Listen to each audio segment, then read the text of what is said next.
రాను నే రాను రాను బొంబాయికి రాను. అయ్యో ఈ పాట ఎందుకు పాడుతుందని చెప్పేసి అనుకుంటున్నారా? ఈ పాట రాసి పాడిన పర్సన్ రాము రాథోడ్ గారు ప్రస్తుతానికి మనతో పాటు అయితే ఉన్నారు. రాము రాథోడ్ గారితో మాట్లాడి మరిన్ని విషయాలు తెలుసుకుందాం. హాయ్ అండి. హాయ్ అండి. ఎలా ఉన్నారు? బాగున్నానండి, మీరు బాగున్నారా? బాగున్నాం. సో పాట మొత్తం ట్రెండింగ్ లో ఉంది, అవునండి, ఏ విధంగా అనిపిస్తుంది? హ్యాపీ ఉందండి. ఒకసారి మా కోసం పాట పాడతారా? తప్పకుండా.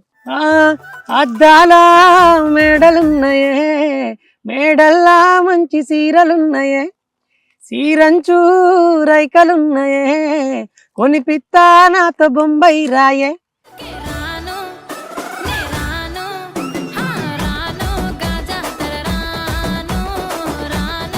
వావ్, చాలా ఎక్సలెంట్ గా ఉంది. యాక్చువల్గా అసలు వితౌట్ మ్యూజిక్ వింటున్నా కూడా అసలు విత్ మ్యూజిక్ తో వింటున్న ఫీలింగ్ అనిపిస్తుంది. Thank you ఒక అండి. ఊపు కూడా వస్తుంది మీరు పాడుతుంటే. Thank you, thank you.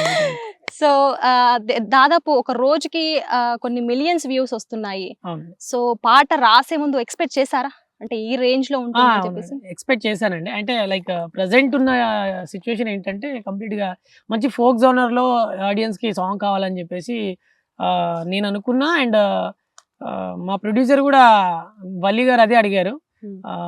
Ram Rathod అంటే నన్ను చారీ అంటాడు.